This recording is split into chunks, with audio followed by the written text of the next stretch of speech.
Fin de l'année oblige, on peut relâcher le rythme sans culpabiliser. Quoi de mieux pour ça que de proposer un de ces rares moments où c'est bien l'hôtesse qui te parle et pas juste l'exploratrice du système éducatif. L'occasion d'entendre ma vision personnelle de mon métier, hors de toute analyse globale, mais argumentée quand même. Bienvenue sur Capsule Éducation, le podcast de l'AED décalé.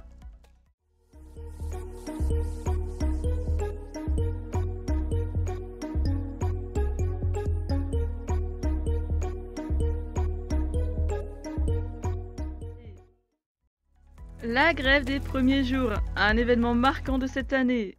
Le 13 janvier, le fameux, celui d'un mouvement dit historique.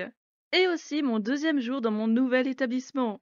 Période de pleine crise sanitaire, personnel en sous-effectif dans les vies scolaires et au-delà, début sur un mi-temps en externat avec possibilité de remplacer à l'internat, et obligation de me déclarer gréviste. Il y a comme un petit problème dans cette phrase, associer obligation à grève, mais tu vas vite comprendre. Je n'avais pas prévu de me mettre en grève. Je débutais tout juste mon contrat avec la période d'essai qu'elle implique. Et voilà quoi, c'était mon deuxième jour. Je n'avais aucune connaissance des protocoles. Les bâtiments m'étaient encore inconnus à ce moment, les élèves aussi, les collègues aussi, les spécificités aussi. Quand je dis obligation, c'est vrai qu'on ne m'a pas forcé. Par contre, je venais à peine de recevoir ma réponse positive à l'embauche qu'une future collègue m'envoyait déjà un SMS pour se présenter. Et surtout, pour me dire que toute l'équipe vie scolaire faisait grève le jeudi suivant. Donc est-ce que moi, je comptais me mettre en grève aussi? Ça m'a eu une certaine pression, mine de rien. Je vais pas jeter la pierre à qui que ce soit. Prévenir en amont, c'est déjà super. Et prendre contact alors que le contrat n'est pas encore signé, c'est encore mieux. Ça résume bien l'esprit d'équipe. Solidarité et respect. Communication la plus transparente possible. Mais n'empêche, quel comité d'accueil! Pas une obligation si on s'en tient à la définition stricte du mot. Ok. Mais dans la pratique, ça l'a été. Et la décision fut rapide et logique.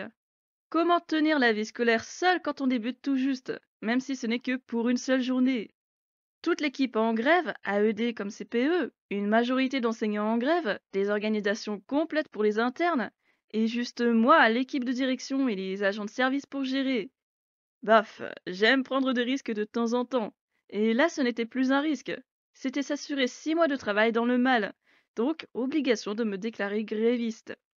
Et réaction compréhensive à tous les niveaux, y compris pour le chef d'établissement que j'avais croisé vite fait le premier jour, quand j'ai déposé mes papiers au secrétariat de direction. Bon, déçu de savoir que la vie scolaire serait véritablement absente ce jour, mais pas surpris. Puis entre nous, j'aurais pas vraiment été d'une grande aide si je m'étais présenté le 13, pour les raisons que je viens de te donner. Ceci dit, est-ce que ça m'a pénalisé? Non, j'ai pu finir ma période d'essai et enchaîner jusqu'à la fin de l'année. Les CPE m'ont même proposé de me renouveler l'année prochaine. Cerise sur le gâteau, on a pu s'arranger pour l'aspect financier. À l'origine, mon contrat commençait le mardi, avec signature prévue dans la semaine. L'arrangement a été simple. Je me déclare bien gréviste et pour que je ne perde pas mon salaire, on fait démarrer mon contrat le lundi. Compté comme gréviste, pas obligé de me présenter alors qu'il n'y a personne en vie scolaire, et pas de changement sur le salaire de janvier. Franchement, je ne suis pas sûre que ces arrangements soient possibles dans tous les établissements. Alors plutôt que de me rappeler de la grève assez inefficace, il faut le dire, je préfère me rappeler de cette relation de confiance et cette solidarité commencée dès le début. L'opportunité manquée d'un remplacement, ou la non-rencontre que je regrette encore et qui a eu lieu cette année aussi. En avril, soyons précis. Contexte. J'étais AED dans un lycée public. Ça, c'est pas difficile à deviner si tu m'écoutes régulièrement. Et j'ai un petit bout d'objectif qui me plaît et me pousse à tenir. Ne pas rester éternellement sur un poste et tourner dans mes missions sans que ça ne tombe dans l'illégal. En bref, polyvalence et découverte, avec quand même la vigilance nécessaire sur les conditions. Parce que, c'est fou, mais j'ai appris à ne plus être une variable d'ajustement corvéable. Maintenant que c'est dit, voilà qu'une offre arrive dans mes mails un de ces mauvais jours d'avril. Le directeur d'un collège privé à même pas 20 minutes de bus de chez moi me propose une suppléance d'un mois environ sur un poste de responsable de vie scolaire, comme on dit dans le privé. Tout bêtement, c'est l'équivalent CPE du public. Moi, toute contente de savoir que ma candidature intéresse. Surtout quand j'avais postulé en septembre dernier pour un poste d'assistante d'éducation. Et pourtant, on me propose un poste RVS. Quelque chose que je n'osais pas envisager plus de 5 secondes. Eh ben, cette offre a zigouillé vite fait toutes mes appréhensions. Pas que je veuille absolument devenir CPE ou cadre éducatif. Seulement, maintenant, j'accepte que ce soit une possibilité envisageable. Quelque chose que je peux faire et que j'aimerais faire, même si ce n'est que pour un temps. Pas de mystère, j'ai dû refuser l'offre après avoir échangé avec mes CPE. En fait, dans le public, on a un article spécial pour ce genre d'occasion. C'est l'article 7 bis du décret qui fixe les conditions de recrutement et d'emploi des AED, le fameux décret de 2003. En substance, ce bout de texte autorise l'AED à suspendre temporairement son contrat pour être recruté comme professeur ou personnel d'éducation contractuel. La suspension dure sur tout le temps du remplacement, mais ne peut pas se prolonger au-delà du terme du contrat d'AED, normal. Et là, il s'agit du premier contrat. Niveau finance, c'est un congé sans traitement jusqu'à réintégration sur le premier contrat, pour reprendre les conditions de base. Si c'est pas beau ça! Comme je savais qu'un tel décret existait, j'ai fouillé et j'ai proposé à mes CPE de s'en servir. Sauf qu'une collègue devait déjà s'en aller dans les semaines à venir, et que d'autres étaient régulièrement absents, donc il fallait les remplacer. En gros, je pouvais accepter cette suppléance, mais dans ce cas, je perdrais le poste actuel. Pas particulièrement délicat si la suppléance dure d'avril jusqu'à la fin de l'année. Et j'avais bien demandé au directeur de ce collège s'il y avait une possibilité que le contrat s'étende, mais il a été catégorique là-dessus. Juste un mois. Voilà comment j'ai refusé une opportunité venue de nulle part pour ne pas perdre mon poste. Le regret alors, quand est-ce qu'il vient? La collègue qui devait s'en aller a vu son départ retardé d'un mois. La crise sanitaire n'était plus d'actualité chez nous à partir de mars, et je n'attendais pas du tout une telle proposition. AED en remplacement, à la rigueur, mais RVS. Il s'est passé si peu de choses entre avril et mai, et moi qui ne savais pas encore vers où je pouvais vraiment aller, on me propose ça d'un coup. Ça n'aurait pas été évident, parce que je n'ai fait que du lycée jusqu'à présent, et que je n'ai pas les expériences ou connaissances de mes collègues CPE et cadres éducatifs. Pourtant, un directeur a jugé que j'avais les capacités avec mon CV. Un CV pour un poste d'AED, je rappelle. Alors oui, je ne peux pas refaire le monde avec des «et si j'avais accepté». C'est assez contre-productif. Ceci dit, ce regret m'aura permis d'ouvrir les yeux. Est-ce que je veux absolument me tourner vers CPE ou cadre éducatif? Non, ce n'est pas le rêve ou l'objectif à atteindre à tout prix. Est-ce que je peux assumer de telles responsabilités? Pourquoi pas? En faisant des erreurs et en réussissant à d'autres occasions, comme tout le monde. Est-ce que ça me pousse à revoir mes ambitions et à évoluer dans mes pratiques? Oh que oui! Ça ne sera pas pour aujourd'hui, mais rien ne dit que l'opportunité ne se représentera pas. Et qui sait, cette fois-ci, je serai peut-être en mesure de la saisir. Suivre, encadrer, recadrer et accompagner. Ce sont les 4 mots qui me viennent pour décrire mon petit métier. Parce qu'être assistant d'éducation ne peut pas se résumer à la circulation dans l'établissement, ou l'appel aux familles, la chasse aux élèves en retard, ou même l'impression des heures de retenue. Je n'ai pas mis éduquer, parce que je réfléchis encore à ça, même si on a déjà pu évoquer le sujet dans l'épisode 4 de la saison 1, entre éducation et instruction. Pendant toute ma scolarité, combien d'AED sont allés vers les élèves? Sans devenir des copains, sans chercher à s'acheter une paix sociale, sans avoir été obligés par la hiérarchie. Eh ben, pas tant que ça en fin de compte. Allez, j'explique. Cette année, j'ai compris pourquoi la circulation était aussi importante. Pourquoi c'était essentiel que les élèves croisent la visco, pas juste au bureau, au portail ou au self. Dès mon arrivée en janvier, j'ai mis en place une stratégie pour être reconnaissable des élèves. Parce que bon, mes 1,65 m, mon arrivée tardive et mon style pas franchement très remarquable me desservaient un peu. On me confondait facilement avec une élève. Dès que je croise un élève ou un collègue, bonjour systématique. Au self, bonjour et bon appétit, au revoir, bonne journée, etc. Au bout de 2 semaines avec ce régime, une partie des élèves me rendait ses politesses et faisait même le premier pas. Au fil du temps, j'ai pu approfondir un peu. Par exemple, quand je savais qu'une classe avait une évaluation, je leur demandais comment ça s'était passé. J'écoutais les difficultés et parfois j'étais amenée à proposer des aides sur la méthodologie ou orienter vers les enseignants qui faisaient du tutorat, parce qu'on fait du tutorat dans l'établissement.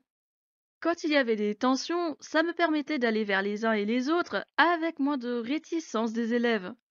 Pas toujours, hein, mais l'attitude était un peu moins crispée. Ça ne veut pas dire copiner avec les élèves ou tout leur passer, parce que, comme je l'ai dit, recadrer aussi. Mais le fait de circuler et d'ouvrir la conversation quand l'élève est réceptif, ça apporte un petit plus. On n'est pas juste là pour surveiller, interdire ou exiger. On a aussi cette présence pour écouter, conseiller et motiver, encourager. Et pourquoi je me demande combien d'AED sont allés vers les élèves pendant ma scolarité? Parce qu'à la fin d'année, un groupe de première installé au SELF m'a remercié d'avoir été présente avec elle tout au long de ces 6 mois, d'être allé vers elle et les autres élèves, parce que, je cite, les surveillants qui parlent aux élèves, c'est rare. Sur le coup, ça m'a un peu interloqué, c'est le cas de le dire. Mais aujourd'hui, quand je repense à ça, elles ont raison en fait.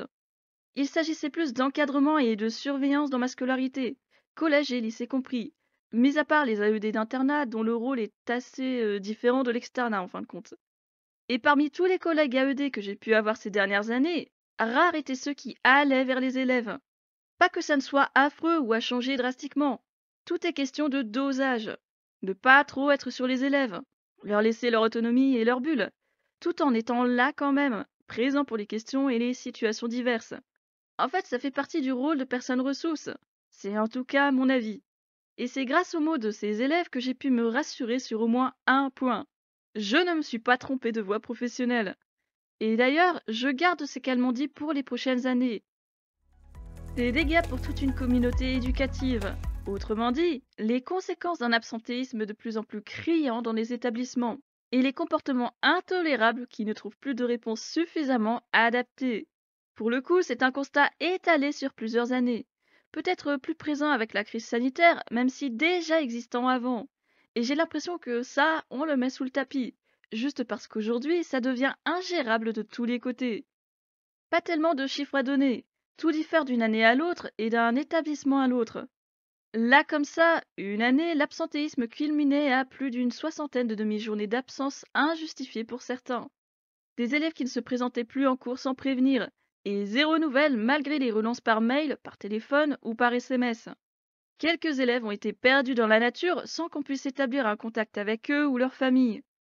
De l'absentéisme dû à des crises d'angoisse, une démotivation importante, des aménagements extrêmement variés, et surtout toujours plus courants. Le mal-être des élèves est visible tous les jours dans mon coin, sans qu'on ne puisse collectivement donner une réponse adaptée. J'ai le sentiment d'être impuissante. Je voudrais aider, mais il y a tellement d'aménagements, tellement de cours manqués et de crises d'angoisse. Et là, je parle en tant que moi-même. Pour l'avoir vécu en tant qu'élève, pour avoir été engluée dans un décrochage puis une phobie scolaire complètement imprévisible, je m'en veux encore plus d'être aussi démunie, même si je sais que mes compétences s'arrêtent à un certain point, que ce n'est pas à moi seule de gérer, que la prise en charge doit être collective. Je n'en suis pas encore à ne plus dormir les nuits, mais ça questionne mes pratiques, ma vision, les problématiques de cette génération. Est-ce qu'il y avait moins de phobie scolaire dans les années 2010, mes années? Pas forcément. Disons plutôt que la crise sanitaire a permis de mener des études plus précises sur le mal-être et l'état psychique des élèves, avec les résultats qu'on connaît. Les confinements et le manque de repères de l'école en présentiel ont fragilisé certains élèves déjà en difficulté, et d'autres qui n'éprouvaient pas de mal-être jusqu'ici. C'est aussi valable pour les personnels, tu me diras. La prise en charge fonctionne pour quelques-uns, et les autres pas vraiment. Comment y remédier? Quant au comportement inadapté, là pour le coup, juste un chiffre assez vague en tête. Environ 250 exclusions sur un établissement, et plus de 60 pour un seul enseignant, si je me souviens bien. Comportement intolérable des élèves, et je m'en rends compte aujourd'hui. Réel problème dans la politique éducative de l'établissement, aussi. Pour en arriver à avoir une moitié de classe virée sur la même heure et au même moment, il y a quelque chose qui ne va vraiment pas, avec les élèves et avec l'enseignant. C'est donc avec ce chiffre-là en tête que je me dis qu'à un moment, il faudra bien revoir les modalités de prise en charge. Les enseignants ont le droit de faire cours à leur classe sans qu'on leur manque de respect, ou les interrompre toutes les 2 secondes. Les élèves ont le droit d'écouter et de se concentrer sans se faire chahuter par un perturbateur. Mais la vie scolaire a aussi le droit de faire le suivi des absences et des retards sans devoir systématiquement surveiller un troupeau d'exclus à chaque heure de la journée. Attention, là je parle pour le lycée. Au collège, c'est encore autre chose. Et quoi qu'il en soit, les effectifs d'AED ne sont pas toujours suffisants pour se permettre de mobiliser un collègue sur la surveillance de ces terreurs exclues. Donc dans modalité, j'inclus la révision des motifs d'exclusion. Irrespect, triche, turbulence et insolence, pas de souci. Mais oubli de matériel ou usage de téléphone, bavardage occasionnel, il y a un moment où c'est plus gérable en vie scolaire. Et d'ailleurs, ce n'est pas plus gérable pour l'enseignant non plus quand ce sont toujours les mêmes cas. Là, c'est l'équipe de direction qui doit agir. Là-dessus, j'ai l'épisode 5 de cette saison pour t'en dire plus. De l'intérêt d'être en service mixte entre externat et internat, histoire d'avoir un regard sur chaque aspect de l'établissement. Encore une fois, la réflexion a traversé les années dans la maison. Pour l'instant, je n'ai fait que du service exclusif à l'externat, toujours en journée. Pas que je ne veuille pas d'un service internat, simplement on ne m'avait pas encore proposé ce type de contrat. L'année prochaine, ça sera différent puisque j'aurai bien un service mixte. Et je t'avoue que si je n'avais pas dû remplacer quelques collègues d'internat, j'aurais eu comment dire, une certaine trouille de me lancer dans les nuits. Interne pendant 2 ans, quelques nuits d'animation à accompagner pendant mon service civique en lycée pro. Mais au-delà de ça, l'internat restait assez nébuleux pour moi. Ça, c'était jusqu'au remplacement que j'ai fait ces dernières années. Pas énormément, hein, mais assez pour découvrir quand même. Et maintenant que j'ai mis le pied à l'internat en tant qu'AED, maintenant que je vais prendre un poste en service mixte, je me dis qu'en fait j'aurais pu m'y mettre plus tôt. Les relations ne sont pas les mêmes entre la journée et la soirée. Le suivi est plus affiné parce qu'on ne perd pas l'information. On peut comprendre plus facilement certaines situations qui remontent aux oreilles. Mieux saisir les problématiques en somme. Et s'assurer que chaque cas trouve sa prise en charge. Le rythme externat-internat est épuisant. Je te dirais comme le rythme tout internat ou tout externat. C'est pour ça que c'est à la fois bien et en même temps un petit piège. Il faut savoir trouver son rythme et se reposer pour gérer efficacement. Même pour la transmission entre externat et internat, un service mixte c'est peut-être plus simple, quand on a réussi à s'ajuster à ce rythme assez spécifique. Enfin, pour le coup, ce ne sont que des ressentis. Peut-être que j'en aurai un autre avis dans 1 ou 2 ans. Et tous les établissements ne disposent pas d'un internat. C'est le cas d'une majorité de collèges et de pas mal de lycées aussi. Là où l'internat prend tout son sens, ça serait éventuellement sur les EREA, où les missions et les relations sont encore différentes d'un internat classique. EREA, c'est établissement régional d'enseignement adapté. On se le garde pour plus tard. Du fonctionnement d'une équipe de vie scolaire et du juste équilibre pour éviter les tensions et les déconvenues. Ah, équipe, hein, pas service, on est d'accord. Qu'est-ce que j'ai à dire ici? Eh bien, changer d'établissement d'une année à l'autre permet forcément de se plonger dans tous les types de fonctionnement qui existent, avec les attentes dans une équipe ou les répartitions de tâches, les capacités que tous doivent avoir ou le regard des CPE sur les grilles de poste, par exemple. Et ce qui m'a quand même bien interloqué, c'est d'avoir vécu un fonctionnement avec spécialisation. Un AED de bureau pour toute l'année, avec tous les autres qui se partagent le reste, sans grille de poste particulière. Dans ce petit monde où le statut d'AED est déjà bien précaire et mal considéré, une telle organisation m'aura prouvé à quel point il est facile de briser l'équilibre et d'amener des tensions dans une équipe. Pas forcément de grosses tensions, mais des injustices qui grandissent jusqu'à laisser de la rancœur ou du mal-être, et à terme effriter l'efficacité de toute l'équipe. Parce que pendant que l'AED de bureau reste toute la journée au bureau et gère le flux d'informations, les appels aux familles et aux élèves, la transmission au CPE, les demandes des uns et des autres et les urgences de l'administration, eh bien les autres se tapent les miettes.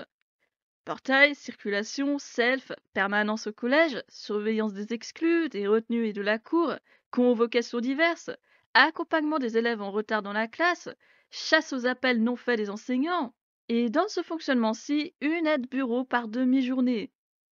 Voilà, ça c'est une chose. Sauf qu'il n'y a pas de grille de poste précise, juste une partie bureau et une partie self, avec ce que ça implique. Une répartition des tâches basée sur l'instant et sur les arrangements des uns et des autres, et qui finit par devenir une répartition inégalitaire, où certains collègues resteront toujours au même endroit. Aucune possibilité de tourner, ou très peu, d'apprendre à utiliser les outils, d'avoir les informations complètes même. Et ça, dans un établissement scolaire, c'est sacrément embêtant. Quand quelqu'un vient demander une info, toujours devoir lui dire d'aller en vie scolaire parce qu'on n'a pas soi-même l'info en question, ça devient lourd assez rapidement. Et la crédibilité en prend un coup quand on nous dit qu'en fait on ne sait rien. Un tel fonctionnement avec un seul AED spécialisé, c'est pourtant une sécurité et un soulagement pour le ou les CPE, parce qu'ils savent que l'information leur sera transmise quoi qu'il arrive, qu'ils savent à qui s'adresser à tout moment, qu'ils peuvent compter sur une personne pour le suivi et les manœuvres sur le logiciel ou l'ordinateur. Mais voilà, pendant qu'il y en a un qui est formé à tout ça, les autres n'ont pas une formation aussi précise et minutieuse. Donc quand l'AED en question n'est pas là, c'est la merde assurée. Je me rappelle que c'est arrivé sur un long moment et que l'équipe a été très ralentie à cause de ça. Et ces difficultés ne seraient pas arrivées si tous avaient été formés dans l'optique d'une vie scolaire tournante, prête à réagir à la moindre absence, à pallier. Sécurité, oui, bon, c'est relatif, hein, pas toujours en fin de compte. Pour les collègues étudiants ou ceux qui sont fatigués ce jour-ci, ne pas avoir à gérer tout le bureau, c'est une pression en moins, parce que le bureau reste exigeant.